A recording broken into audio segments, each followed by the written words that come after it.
The NBA hostage situation is finally over. For weeks, everybody's been waiting. Where's LeBron going? What's LeBron doing?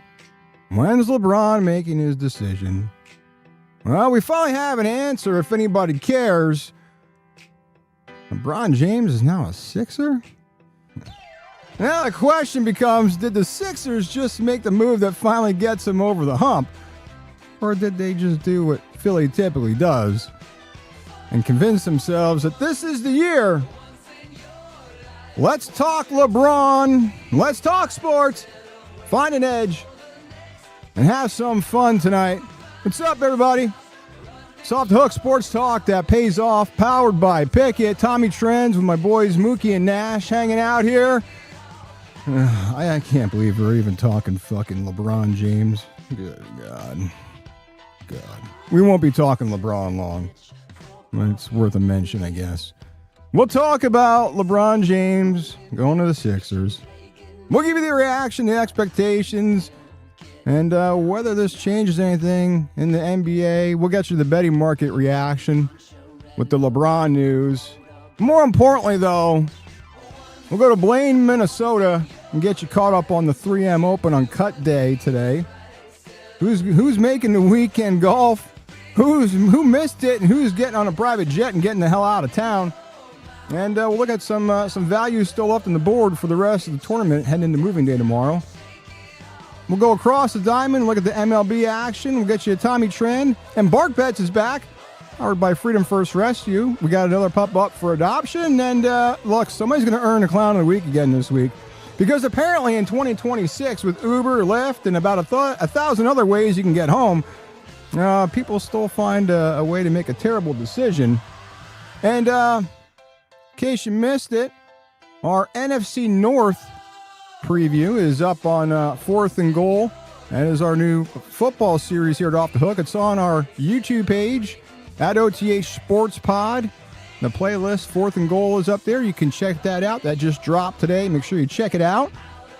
So, what do you say we step in the batter's box? We go across the diamond here and get you caught up on today's MLB action and what's to come later tonight. And if you're waiting on LeBron, we'll get to fucking LeBron James. But he ain't going to come before baseball or golf, but we'll get to him. So let's go across the diamond and see what's happening in Major League Baseball. So a couple games are final. Let me get you the finals here first. There were some early games today. Just a few. Actually, just one, actually. The Rockies beat the Brewers 5-2 in Milwaukee. And a bunch of games underway right now. Mets on top of the Dodgers, 1-0 top of the third. Who cares? Mets still suck. Tigers on top of the Royals, it's actually going to the bottom of the fifth right now. 2-1 Tigers there. Scoreless in Pittsburgh at the bottom of the fifth. The Cubbies in town. And Yankees on top of the Phillies down there in Philadelphia. Oh, I bet everybody's talking fucking LeBron at that game. Oh, God. And that's moving to the top of the fifth. And Cardinals on top of the Nats in D.C., or wherever the fuck that park's at. That is bottom of the third, 2-0 Arizona. And Orioles on top of the Braves down there in Camden Yards. It's top of the third. Marlins, could they break their losing streak tonight? Possibly. Bottom of the second, they're up on top of San Diego, 1-0. And Tampa, they're on top of the Cleveland Indians, bottom of the third. They're winning 2-0. And Boston looking to get back to their winning ways after their 15-game win streak was snapped the other day. So they're up 1-0 over Toronto. It's still early, though, top of the second. And Houston and the White Sox there, it's going to the bottom of the first. That's scoreless there. So that's your NBA. God, see, fucking LeBron. That's your MLB action there as far as what's in play. And then what's ahead? And still on tap, the Mariners head to the Rangers tonight. A's taking on the Twins in Minnesota. Those start in about 20 minutes. And the Reds, they're in St. Louis. That's a 8:15 Eastern first pitch. And then the Angels out there in San Francisco tonight making the trek north against the pathetic Giants. What a barn burner that's going to be. But as far as plays for us today, I did took the Phillies here against the Yankees. The Yankees are just they're just up and down, and I don't trust the Yankees. Now, even though Cam Schlittler, I mean, look, he's one of the best breakout stories in all of baseball this season. I mean, his ERA is 2.20 in 123 innings. And he's not beating himself. He's elite strikeout to walk numbers. He limits the hard contact, and he's making hitters expand the zone. Then the Phillies counting with Jesus Luzardo tonight. He's quietly been one of the hottest pitchers in baseball since the start of June. 2.23 ERA, 65 strikeouts in just over 48 innings. And the Phillies have also won 10 straight Luzardo starts. So, it's a pitcher's duel tonight. Another play would be first 5 under. I know the fucking game's in play, but I'm gonna blame it on LeBron that we were fucking late. So, but look, I don't know. I just think the Phillies got to turn it around after the Dodgers took 2 or 3, and this Yankees team's been up and down. It seems like when Schlittler's pitches, they're okay. You don't know where you get with Garrett Cole. Now, Fried came back the other day. So, I mean, they're starting to get some arms back. But, again, they still have a lot of things to figure out with that team. Another play was the Diamondbacks Nationals. That game, like I said, is underway. Like the Arizona here, money line. And, look, this is where the market actually moved to Arizona. They opened around minus 115, then it moved up to minus 125 because, DraftKings, before first pitch, Arizona was getting 67% of the money line bets and 88% of the money line dollars were all in Arizona. Even a sharp book like Circa, 85% of the bets, 98% of the money. So, look, that's the type of split that we talk about on here. Lower ticket count, bigger money. And then, look, the starter for Arizona, Eduardo Rodriguez, it's weird. He's been much better night games. 6-0, 1.66 ERA in night games. And then you look at the Nationals with Carson Palmquist. Boy, is he on the struggle bus. The Nationals are just 1-6 in his appearances. And the Nationals bullpen, it's no secret. It's been a fucking problem. Their bullpen ERA 5.09. Arizona not much better, a tick over 4.08 bullpen ERA. So it just felt like a spot where Diamondbacks money line just made sense from a pitching matchup, and they are on top there, 2-0 in Nationals Park there. And then Cubs and Pirates. Couple things here stood out. I don't know. I kind of like the over in this game as well, but I also like the Pirates were catching plus money on Novig. It moved. They started out as a favorite. They opened like minus 110, but then it moved, and they became the home dogs. So I figured, why not? Like Jared Jones, he's been excellent through 6 shutout, no-hit innings against Atlanta, and then followed that with another strong outing after the break. And but look, if you look at the Pirates, they hit left-handed pitching well. They're 4th in the majors against lefties. And I don't know. I just kind of like the Pirates at home, especially getting that plus money number as a line move there. And, of course, there's multiple plays. The Dodgers Mets, not just because I'm a Dodgers fan and being biased, but about a month ago we started fading the Mets because they are absolutely pathetic and they are a dumpster fire. So we said we're going to fade the Mets for the rest of the season and track it on Pickett and see how profitable we are.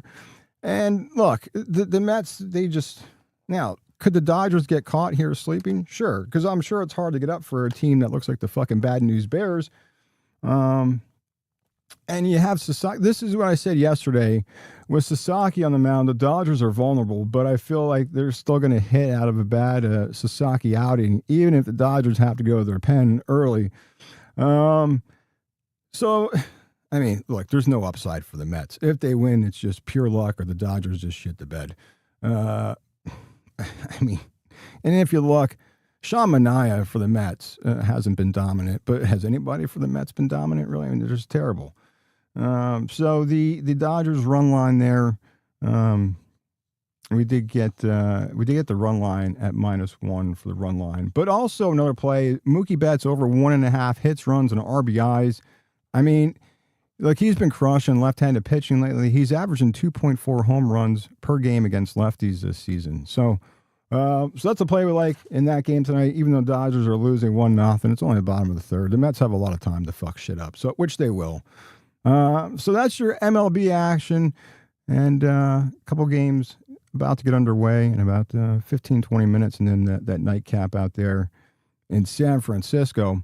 But let's get you caught up on the 3M Open cut day today in Blaine, Minnesota, at TPC Twin Cities. And before we get to that, on Wednesday here on Tee to Green, we talked about the course, the course fit, the profile, and everything like that. So just want to kind of quickly recap, because this information will be good if you're betting all weekend long, if you're doing live bets, if some of your bets are cooked and some of your guys didn't make the cut and you got to reset as we move into moving day tomorrow. You can still use, it's still valuable information for you to use, understand what we're getting here at TPC Twin Cities. So look, we knew it was going to be a birdie fest. We know guys are going to go low, guys are going to attack, but it's not just grip and rip off the tee, it's controlled aggression here. 74-31 is the yardage. Bent grass, large bent grass greens, like 6,500 square feet of greens. Wide fairways, about 36 yards wide. Think it's easy, right? Well, no, the problem is it's a fucking waterworks at this course. Water balls all over. 27 water hazards. Water is in play on 15 of 18 holes. 8 holes, the greens are guarded by water. And since 2019, TPC Twin Cities has averaged 269 water balls for this tournament. The highest they had one year was 296. So pretty much there's going to be lots of shit in the drink all over the fucking place at this course. But again, the guys can score, and we'll talk about Michael Kim came out firing today. He hit a 59. But look, the thing is here with the water hazards, there's also 72 bunkers. With these hazards, the problem's going to be is when you make a mistake, it might not just be a bogey. It might be a double, might be a triple, might be a quadruple bogey. That's the problem with this course if you make a mistake. So again, that's why we said controlled aggression here, because if you're errant off the tee or on your approach shot, you could be in a lot of trouble. And with 6,500 square feet of greens, just because you're on the green, you might not have a birdie shot. You might be on the other side of where the pin is. So your proximity on your approach play is also going to matter there as well. So how do you win here? If you're looking at guys, you want to maybe have to reset your bets, or maybe you want to take a flyer, and we'll go over the latest odds where we stand going into moving day. But it's who's gaining strokes tee to green, who's hitting quality approach shots, and who's really avoiding mistakes and taking advantage of scoring opportunities like Michael Kim did today and fired a 59. So 6 of the last 7 winners here finished top 8 in strokes gained on their approach play. 5 of 7 winners ranked top 25 in strokes gained off the tee. So, look, it's pretty clear when you look at this formula. It's ball striking, ball striking, ball striking, right? And on Wednesday on Tee to Green, we talked about these stats and what matters, and with water everywhere. Look, guys got to put themselves in a position where they can create opportunities and gain strokes in their approach play. And the names that kept showing up here: Tom Kim, Kurt Kitayama, of course, Scheffler, Johnny Kiefer, Jackson Suber, Corey Connors. Those are the names that kept showing up and fit that betting profile. And then we also said you're not looking for one magic stat here with these guys. You're also not going to chase a guy whose putter just suddenly got hot either. It's a mixed bag, really. So you really want guys who check the box in multiple categories. And look, it's all about avoiding a train wreck here, because you're going to get birdies, but with the water and these hazards, you're going to have a train wreck. You're going to have bogeys, double bogeys, triple bogeys. So bogey avoidance is big here, and names that do well, bogey avoidance-wise. Scheffler, Tom Kim, Christian Bezuidenhout, Kurt Kitayama. And then also we talked about Jackson Suber as a guy that we took as an outright. So Suber, 3 top 6 finishes in his last 7 starts. And look, last week at the Open, he showed he could handle pressure. And he needs the FedEx Cup points. I think he's right now 79th in the FedEx standings. So, look, he's got a lot to play for here. Another name that showed up on not only ours, but a lot of other, more, I guess, professional golf handicappers, I guess, guys who do this and day in and day out and just golf all the time. Max Homa. We don't need to say anything more about Max Homa because he didn't live up to the hype, and he's on his private jet getting the fuck out of Minnesota. So that's enough on Max Homa. He completely shit the bed. Let's talk about Kurt Kitayama, though, because he is your defending champion from last year. Check the boxes on multiple categories here. And look, he's defending champion, finished 6th the year before. And the question was not, does Kurt Kitayama fit here? Because obviously Kurt Kitayama fits. Is his putter going to show up, right? And Corey Connors, we said, was a sneaky play as well. Great on approach play, accuracy, consistency. And look, we said ball striking, and that fits Corey Connors. So let's talk about what happened today. Round 2 was cut day. So look, there was water balls today.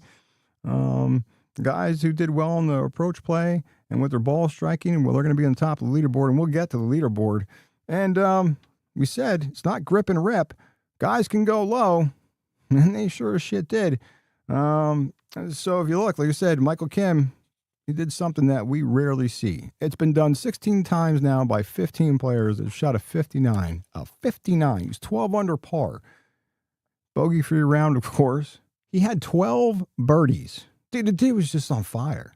I mean, and then he finished it off in style. I mean, shit, he had 11 birdies going into 18. He made a 24-foot birdie putt on 18. I mean, that is crazy.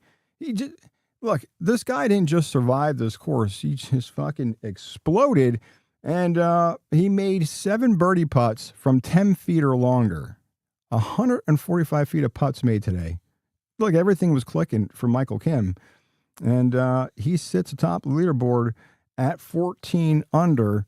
So let's go to the leaderboard here real quick. And we'll look at some odds and where these guys are at. So let me see if I can zoom in here a little bit and see if that makes it a little bit better. Let's see. All right, so there is Michael Kim. There's your leader with that 59. You can see he moved up 42 spots today. Still plus money, though, for him to win as an outright, plus 200. Now, Ben Coles, we talked about Ben Coles yesterday and talked about if you didn't have Ben Coles as an outright pre-tournament, you know, you could still get good money on him moving into second round today. But look, he's still plus 700. But the question was, can he sustain this, right, throughout 4 rounds? But so far, so good. I mean, he went low yesterday, 62. Still 2 under today with a 69. And then we also talked about Jackson Koivin. That was another name we brought up on Tee to Green on Wednesday. He's right there tied for 5th. 64 yesterday, 68 today. Now, he did drop 3 spots today, but you're still getting pretty good value, plus 850 for Koivin if you like him for an outright. Zach Blair was another one we talked about yesterday. Look, 68 and a 65, up 19 spots today. 9 under for the tournament. And then Billy Horschel moving up 7 spots. And he's tied for 7th there. Pretty good round with a 66. Brian Harmon moving up 36 spots today. Fired off a 64. Some of the other guys, Christian Bezuidenhout, he had a pretty good day, moving up 13 spots. Now, Gary Woodland, we took, before the tournament started, we took him as a long shot at 98 to 1. Now, he kind of fell apart a little bit today. after firing off a 64 yesterday.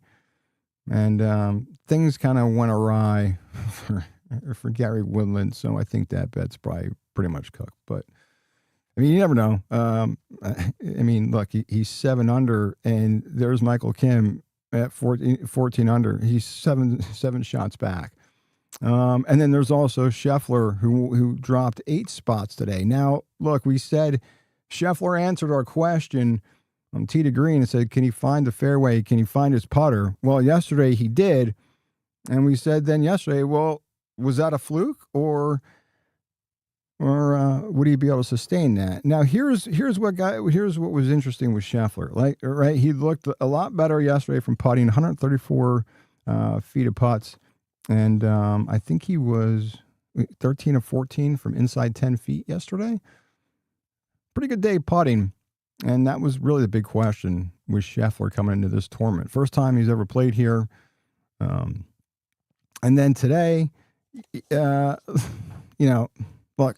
The water finally got to him after he went 31 holes without anything worse than par. He found water on 14 and ended up with a double bogey, and that pretty much sums up his day. So, I mean, look, and he's 7 shots back, but it's Scheffler, right? I mean, he's still sitting right there.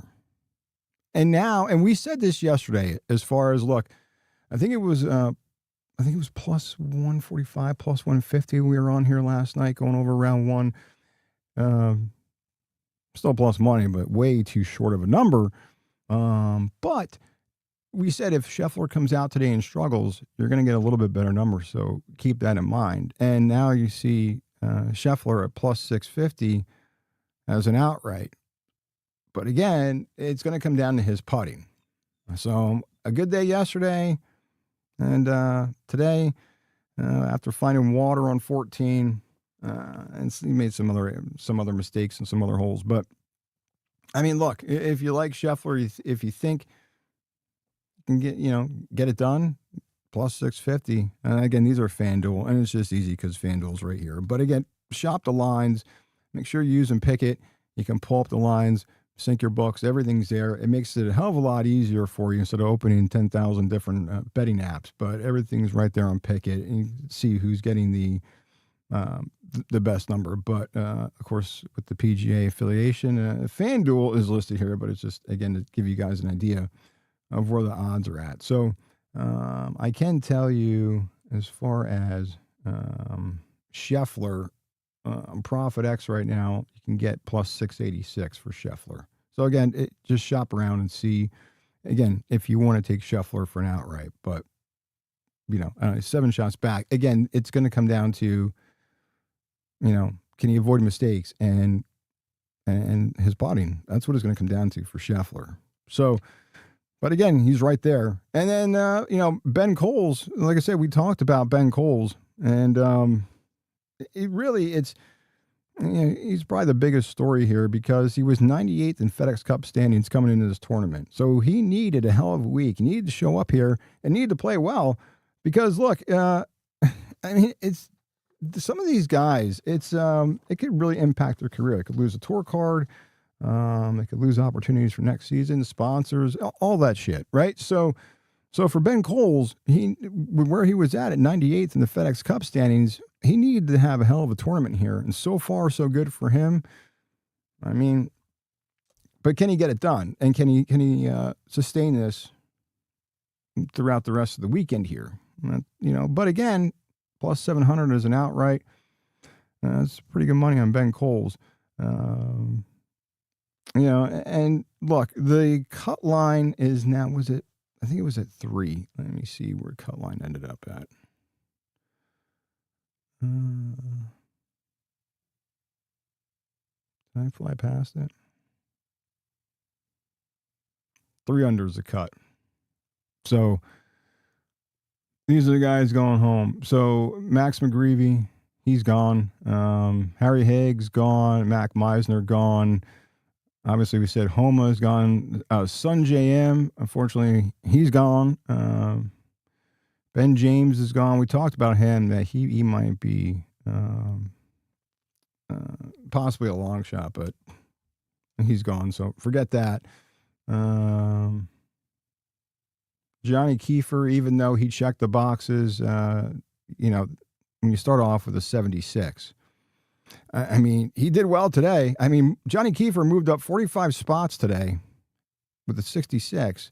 But look, when you shoot 5 over in the opening round, that's you're digging out of a deep hole. So, but again, his game and his player profile fit this course, but I couldn't get it done. Cam Champ was another one who he fit. Look at Tony Finau, he's gone. Suber, he's gone. I mean, you fire off a 75 today. See you later.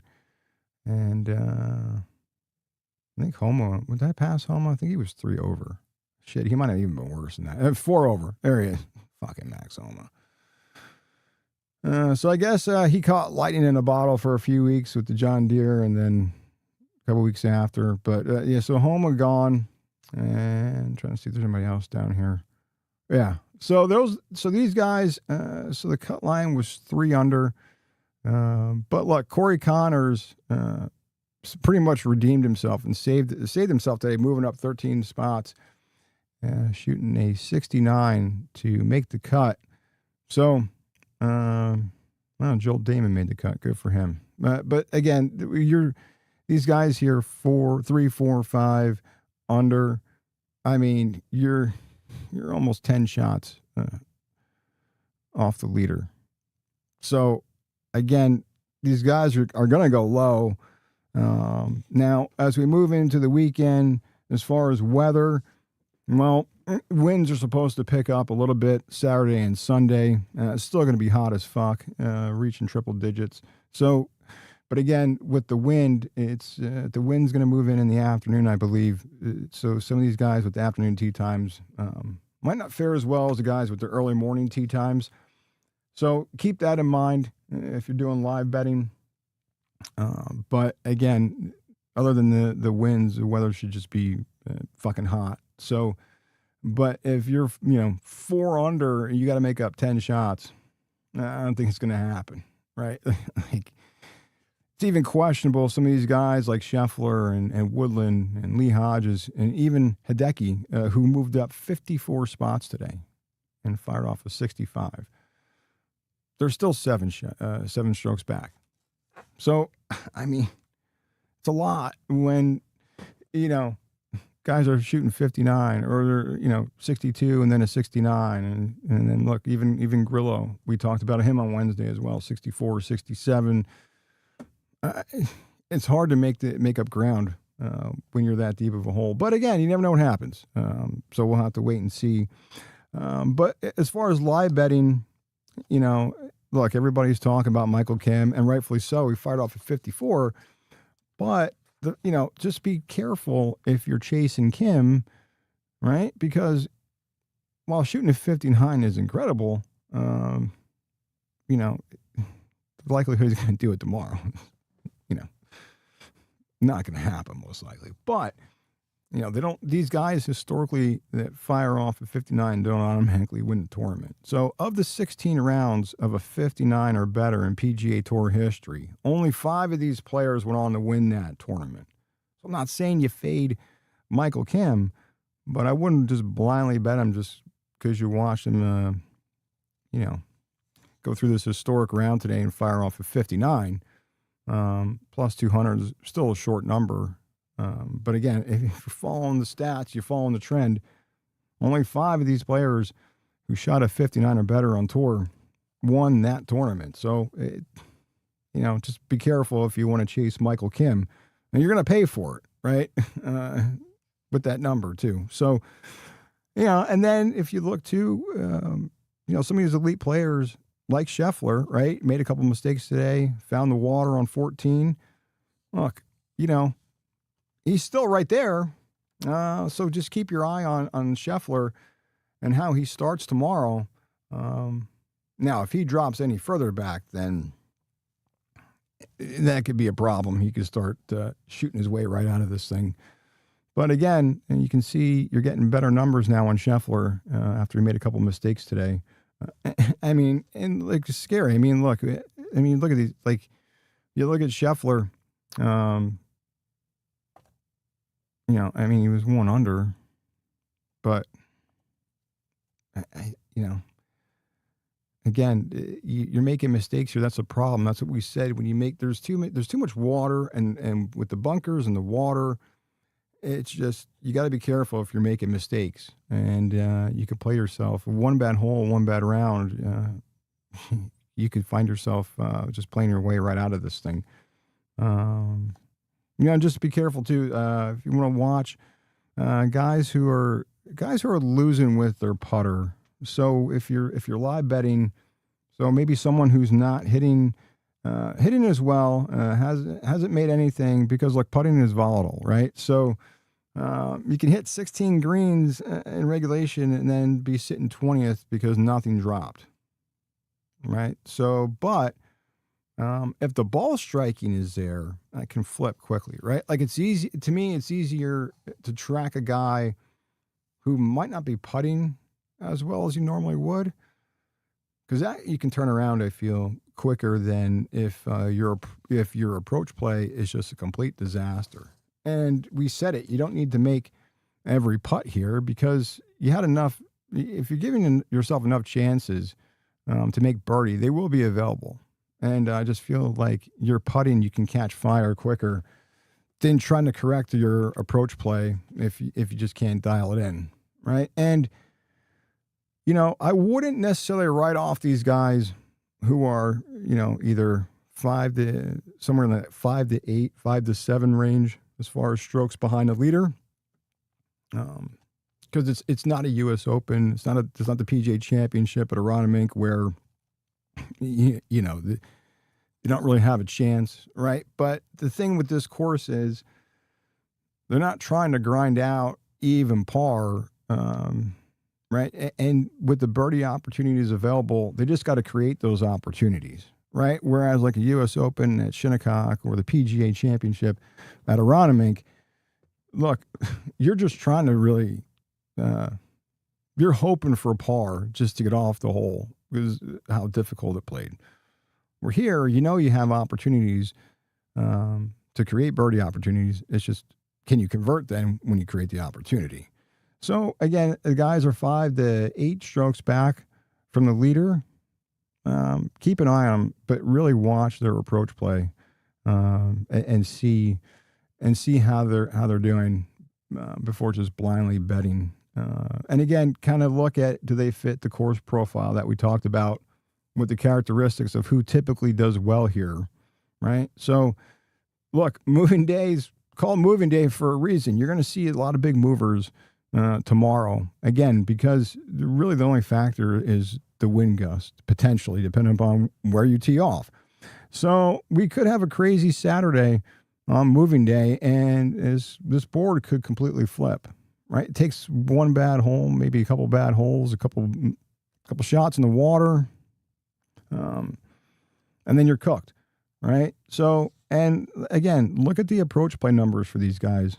So if you're looking at 2 guys on the board that you want to live bet, I'd rather take the guy who's hitting quality approaches and the guy who's creating birdie chances, because, that's what's going to get rewarded here at this course.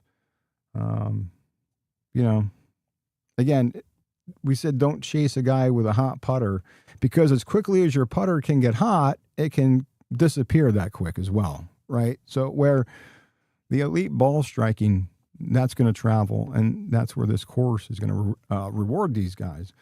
So, again, it really, when you're live betting, just I think 3 things to look at is who checks off multiple boxes in the categories that we talked about. How does their game fit this course, and then who's gaining strokes on their approach play, right? That's really what it comes down to. And then look at the market price, right? Like who's priced better than what they should be. That's really where the value is when you're looking at the numbers and you're shopping lines through your books.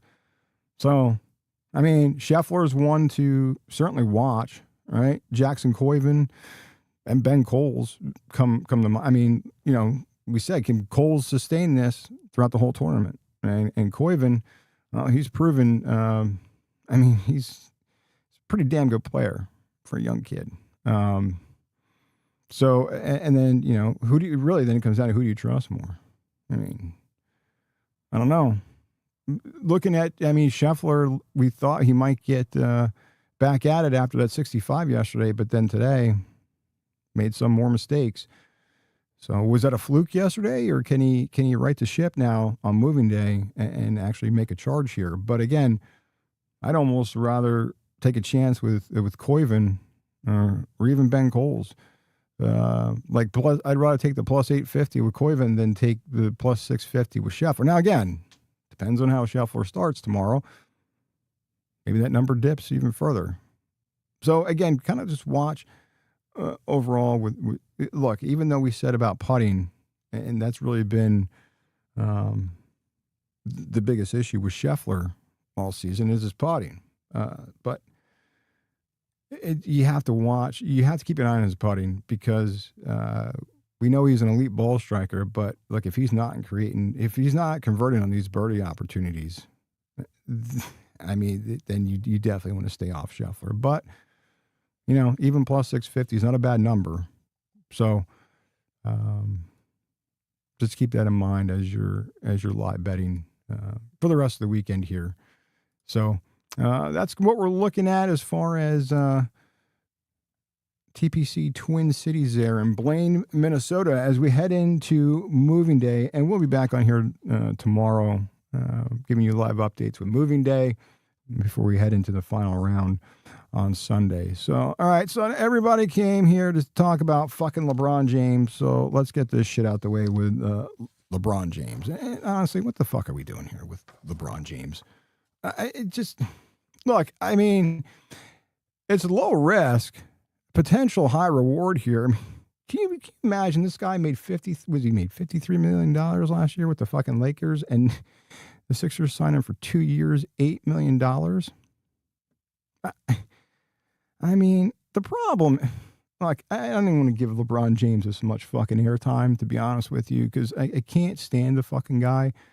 It's just the egomaniac, the me, the fucking hostage situation with the NBA. And, first of all, I blame Adam Silver, because if David Stern were alive and we're still the commissioner, as he said, no player, even Michael Jordan, is bigger than the league and wouldn't let this shit happen. So it's Adam Silver's fault that he let it happen to begin with. Really gives a fuck where a soon-to-be 42-year-old player is going. Look, I get it from the Sixers standpoint. From a money perspective, it makes sense. And look, is LeBron James a top 10 player? I don't think so. I am going to come up with a list tomorrow when we're on here, and I'll give you 10 players who are better all time than LeBron James, because I'm sick and tired of the fucking LeBron James conversations. And is LeBron better than MJ? No, he's not.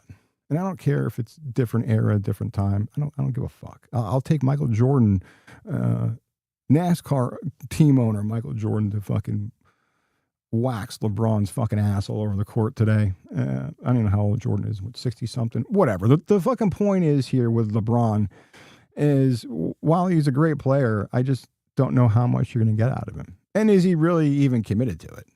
Right? It's all a show. Everything with LeBron is a fucking show. Right? And then, holding these teams in the league hostage. Well, I don't know where I'm going. You got to wait for me to decide. Meanwhile, the Cavs really didn't do shit. They just sat there on idle, thinking that they had a shot. Teams didn't really do much. And with the Sixers with Jaylen Brown, of course, but they had on low Paul George, because that was another mistake they made, bringing in fucking Paul George. But the point is now the whole hype is LeBron, and it's all the me show. And if I'm Nick Nurse, I'm like, what the fuck did I sign up for? Because this is just...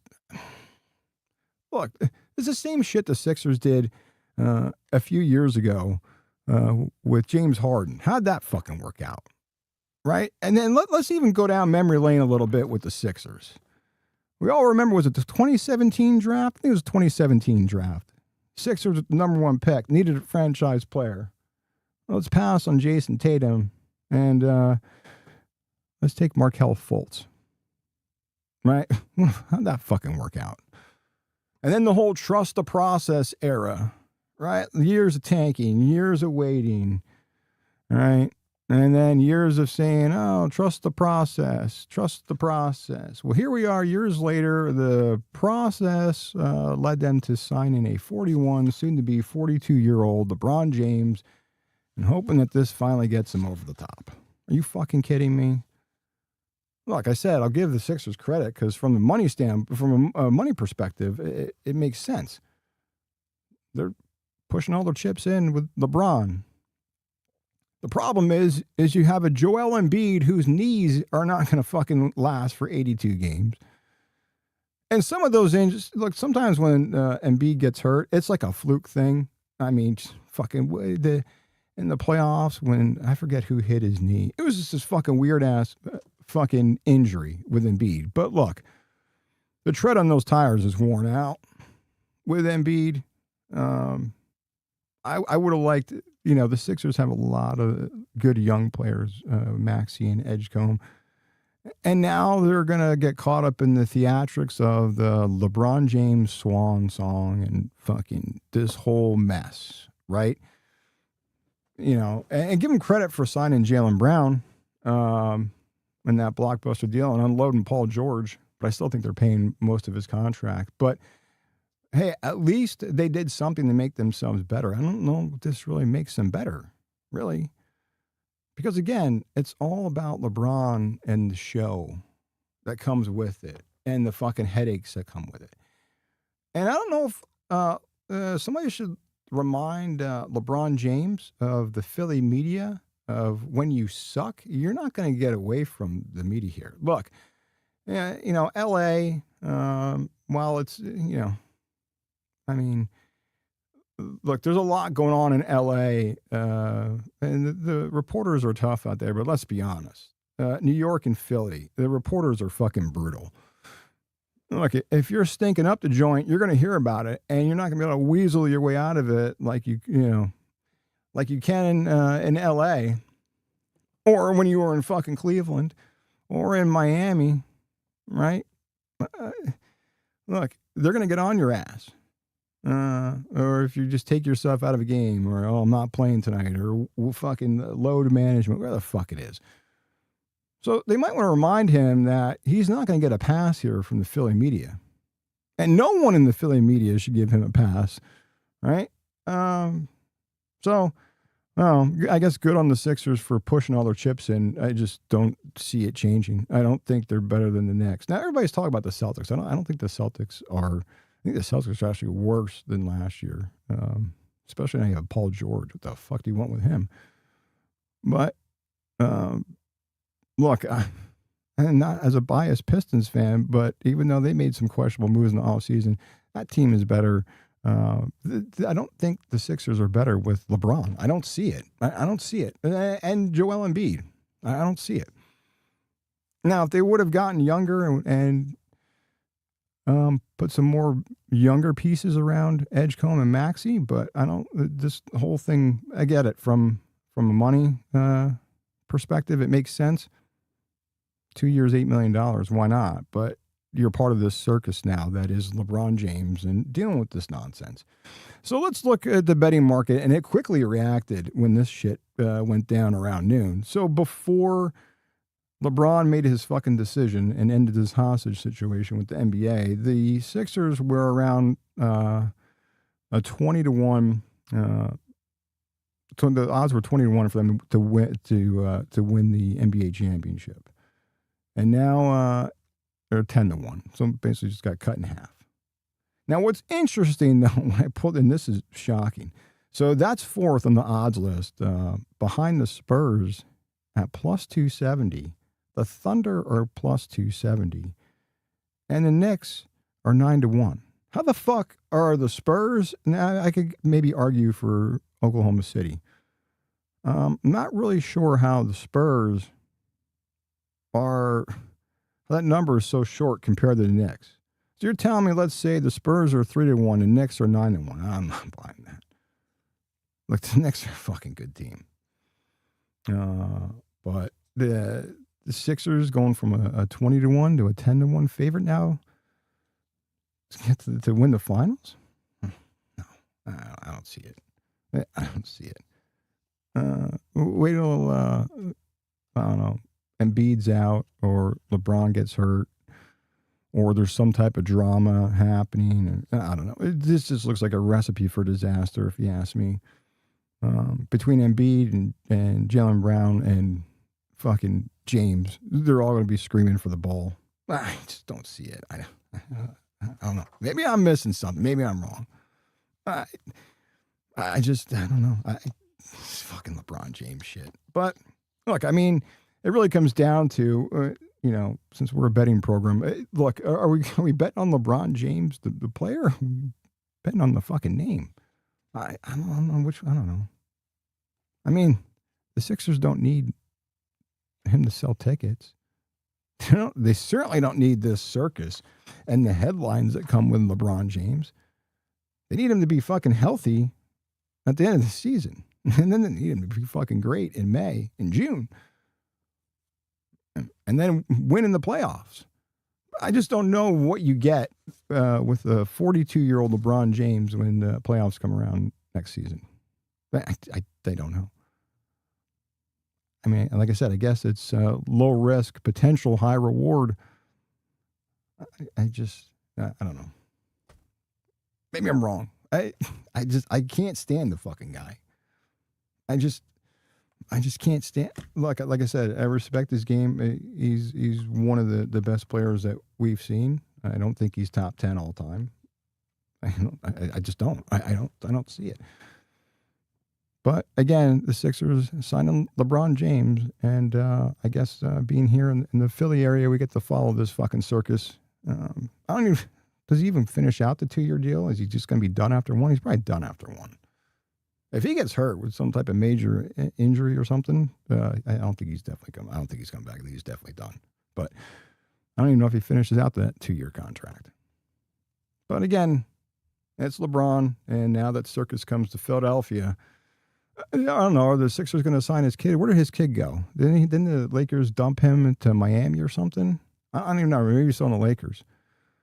Wherever Bronny James is at, God, can you imagine if the Sixers bring that fucking dope in here?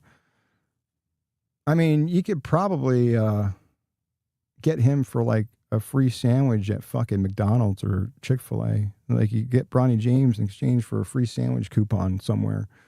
He ain't worth a fucking dick.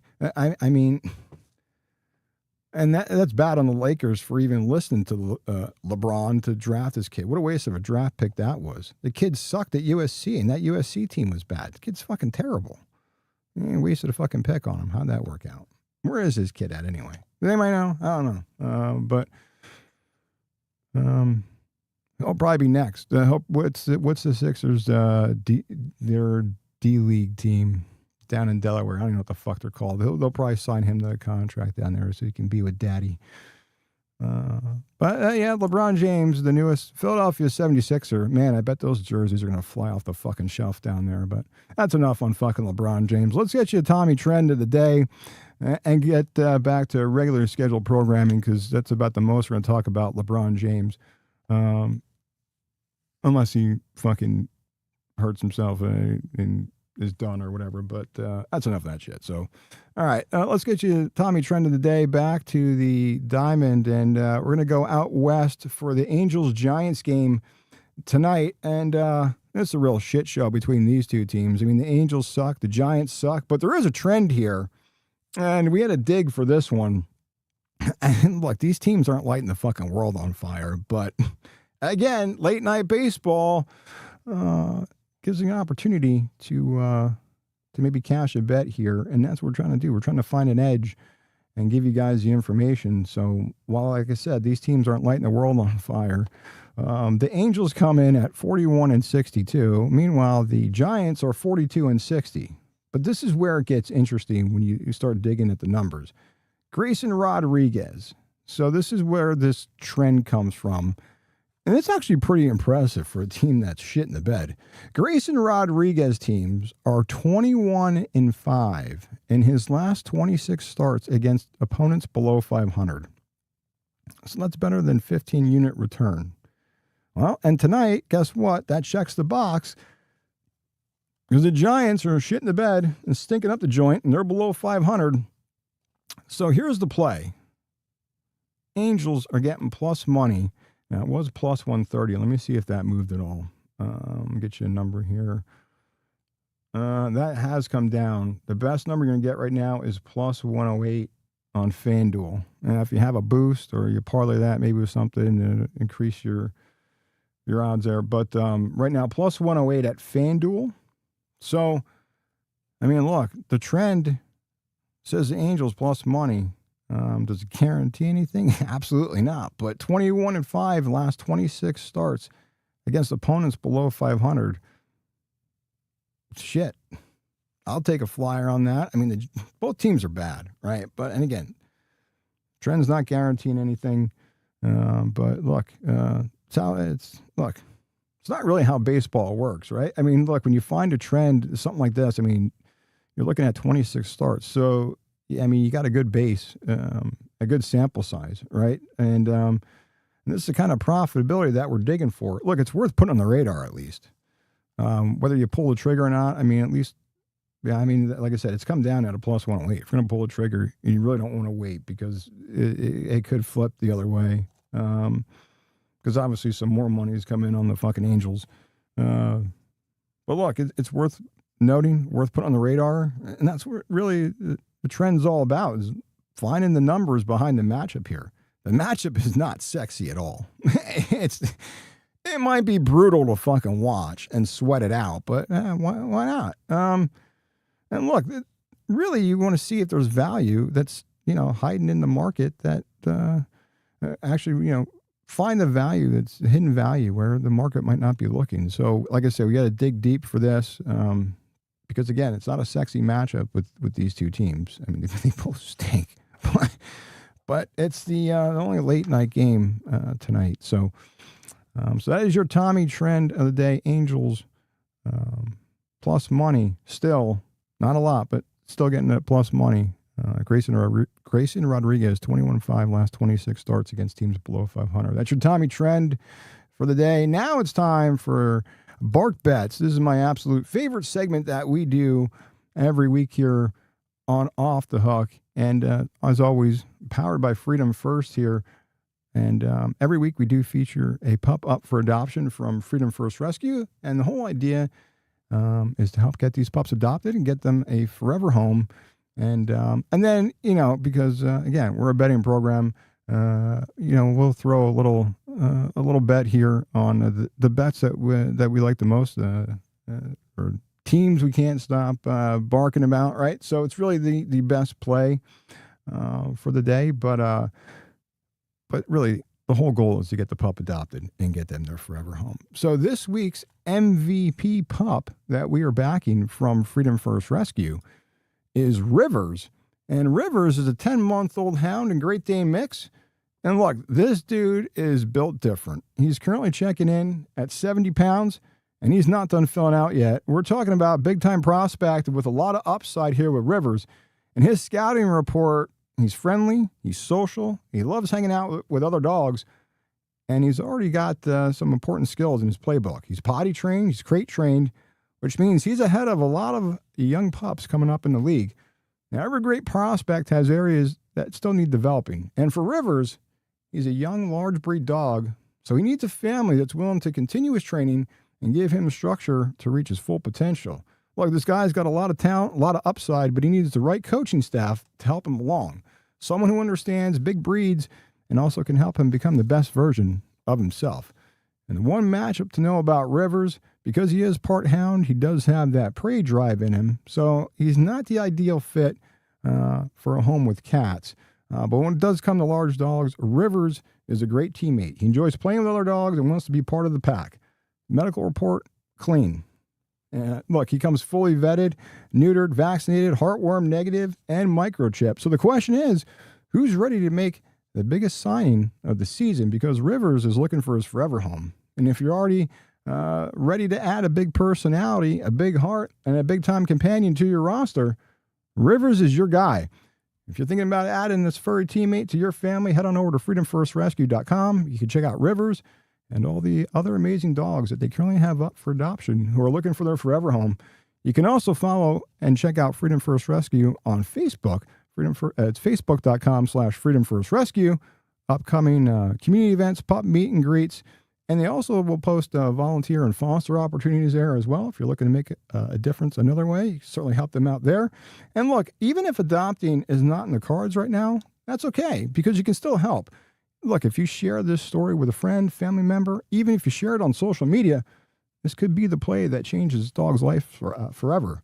Because look, sometimes the person who gives this dog their forever home, it's not the person who sees the original post. So look, share it, and if the person might see it, so go ahead and share it and help get this pup adopted. And at the end of the day, that's really the goal here, is helping every one of these incredible pups find their forever home that they deserve. So check them out, freedomfirstrescue.com, and remember, adopt, don't shop. And tonight's bark bet that we have for you. Look, the game is underway. But like we said, we were going through Across the Diamond about a month or so ago. We started this trend here, fade the Mets, and because they're an absolute dumpster fire. So the Mets fade train is still rolling. And look, there is absolutely, I don't even care that they're playing the Dodgers. I don't care who the Mets are playing. There's no way in hell I could ever back the Mets. So the Mets fade train continues to roll on here against the Dodgers. And look, since the All-Star break, Dodgers are 22-8 straight up as a road favorite, right? We said Mookie Betts is absolutely raking against left-handed pitching. And look, they check the boxes. And, so we have, like I said, we have a couple plays here. Dodgers run line, minus a run. We got that at minus 104. We even said Mookie Betts over 1.5 hits, runs, RBIs was also the play. So the bark bet for this week, Dodgers a run line tonight against the Mets in Citi Field. And look, it's not really about blindly fading that team every night. I mean, look, it's really about identifying the value. And the Mets team's a dumpster fire. Right now, not being biased, but the Dodgers have the matchup, the talent, the trend advantage, and the Mets, well, they don't really give us any reasons to bet them at all. Other than the only indication the Mets give us is continue to fade them the rest of the season here. So we're riding with the Dodgers tonight, taking the run line. We'll take the Mookie Betts over 1.5 hits, runs, RBIs as well, if you want to throw that in as a bark bet bonus. I guess the big question is, when does this Mets fade train stop rolling? Well, it ain't going to stop anytime soon. So that is your bark bet, as always, brought to you by Freedom First Rescue. And remember, freedomfirstrescue.com, and check out Rivers and all the other pups that they have there up for adoption. And look, let's help get these pups adopted and get them their forever home.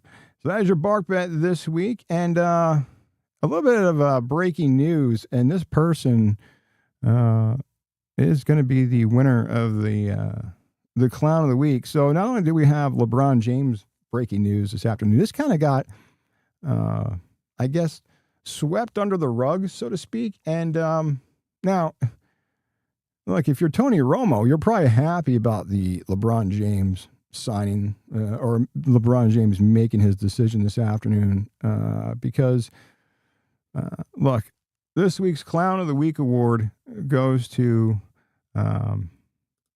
Tony Romo, who is your Clown of the Week. And like I said, this news broke this afternoon.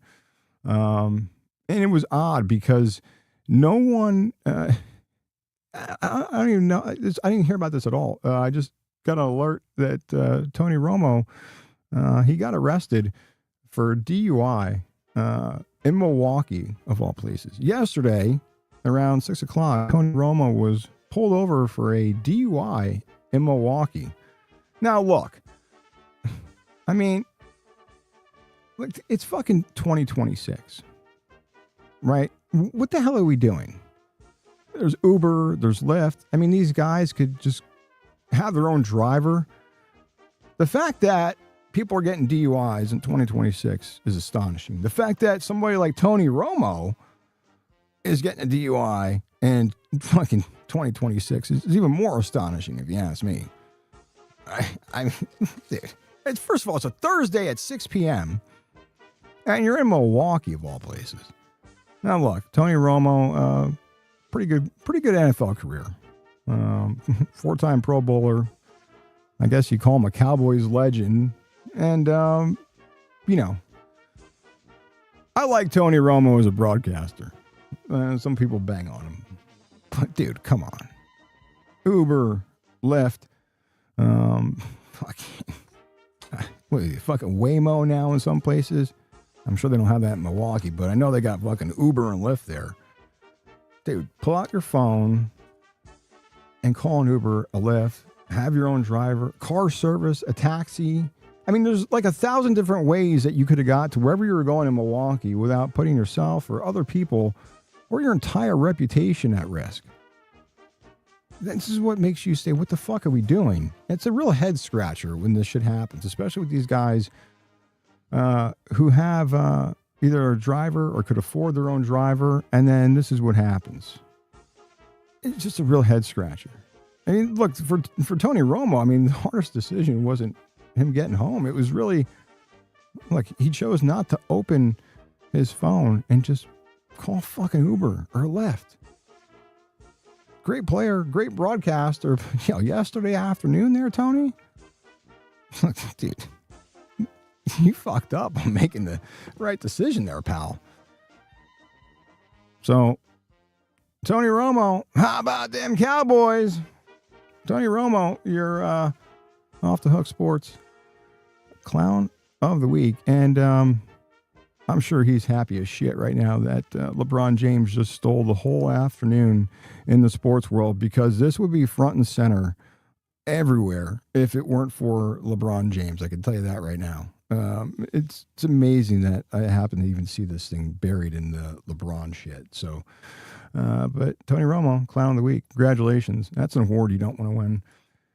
And look, you know, before we get out of here, I'll give you a little Tommy's take. Because, look, it's a Hall of Fame weekend up in Cooperstown. Big weekend in Cooperstown.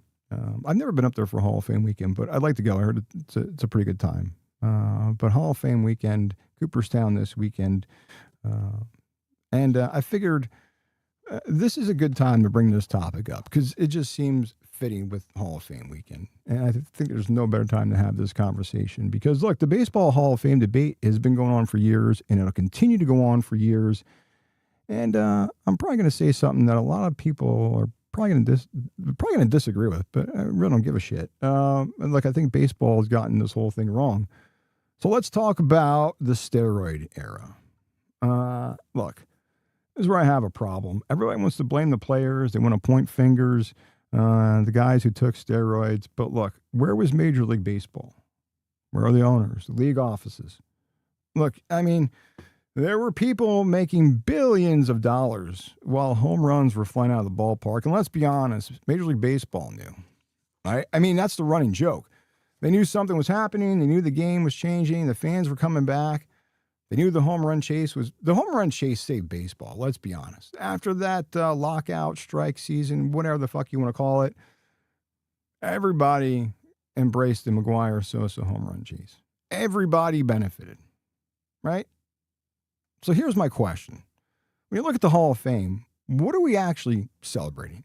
Are we celebrating the person or are we celebrating the baseball player? Because if we're talking about baseball accomplishments, and I'm not a Barry Bonds fan, but Barry Bonds should be in the Hall of Fame.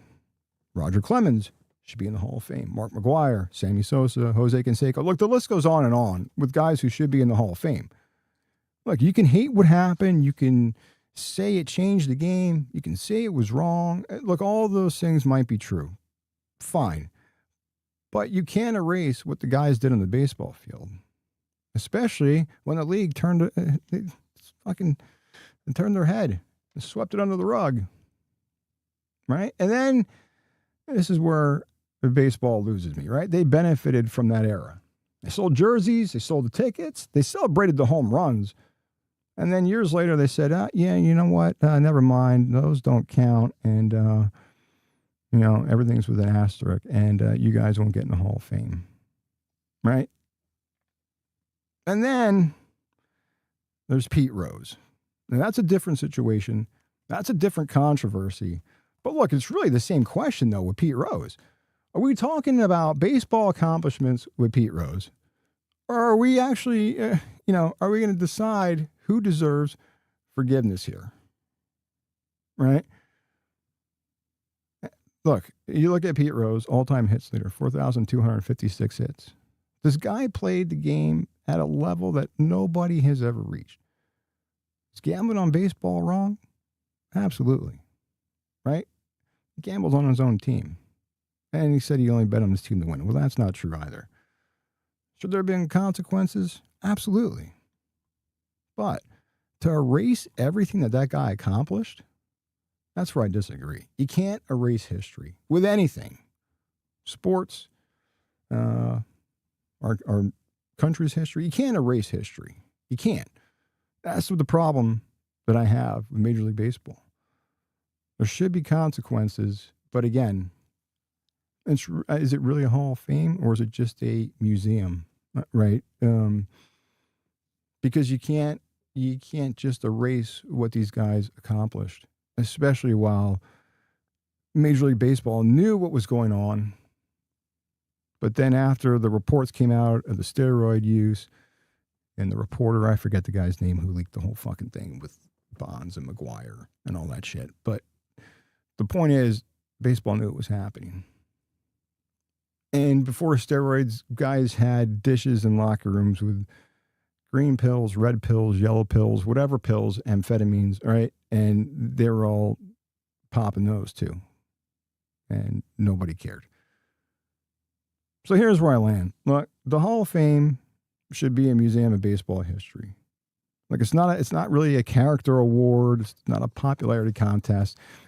It's really, if you're one of the greatest players to ever play the game, look, you belong in Cooperstown. And that's my take. And look, it's going to be a debate. And so look, let me know where you stand. Get at us on Twitter at OTH Sports Pod. Should the steroid era players, should those guys be in? Should Pete Rose be in? Or is cheating, no matter what it is does that cross a line that can't be forgiven? Or do we let these guys in and treat it more like a museum? And it's not really, look, we said it's not a character award. But you can't forget what these guys did and just write it off. Right? But, unfortunately, it seems like that's the way we're going. But I think it's a real problem with Major League Baseball. And like I said, I'm not even a fan of Barry Bonds, but you can't argue that the guy should be in the Hall of Fame. And look, if you really don't want these guys in, then get rid of the home run record and fucking just put Hank Aaron back up there, right? Just remove the names, just remove all the names, all these guys. Sosa, McGuire, Bonds, just remove them all from the list then. But don't have that as your home run record and then say the guy can't get in the Hall of Fame. So that's my take. And that was a fucking jam-packed show for this evening. So we're back tomorrow, but that's a wrap for tonight here. But we will be back tomorrow. And look, if the show gave you a reason to think differently, laugh a little, maybe we gave you a betting edge you didn't think of, dug deep for the Tommy trend of the day, well, that's what Off the Hook is all about here. And we'd love to have you along for the ride. Subscribe on YouTube. Follow us on X at OTH Sports Pod. And as every little bit of that helps us continue to grow this program the right way. And we build this thing 5 days a week. We are on here, no paywalls, no VIP packages, no subscription fees, no pay-to-play picks. Look, it's just sports talk, betting insight, and a community of people trying to get a little bit better every day. And look, if you're not using that Pickett app yet, go download it, the Google Play Store and the App Store. And you sync your book and set up your account, put in code OTH, and come have fun with us on Pickett. Look, it's what powers the show, and that's how we track all the action and all the line movement. We'll be back here tomorrow, moving day, 3M open. We'll be back here to get you caught up on that. Some more MLB Best Bets, and we will go off the rails tomorrow, but LeBron James cut that out. So we'll go off the rails tomorrow. And like I said, don't forget, our new episode, 4th and Goal, that is everything college and NFL football, our football series here at Off the Hook. the NFC North season preview. That is up now on our YouTube page at OTH Sports Pod. So make sure you check that out. Lots of good stuff in there. We tackled off-season moves, expectations, betting angles as we head into the season. And AFC North, you're on deck for next week. We drop one every Friday until the start of the NFL season. I'm Tommy Trends, and my boys Mookie and Nash stare me down. It's walkie time, so they're looking for another walk. And they're like, shut the fuck up. Let's go for a walk. So they win. That's it. It's Off the Hook, sports talk. That pays off. And remember, sports books don't give refunds. Make sure you do your homework. You shop the lines. And never stop looking for an edge. So good luck on your bets tonight. If you got the 3 a.m. open bets, you got to reset. Good luck with those. And we're back here tomorrow. Good luck. We'll see you back here tomorrow. Good night.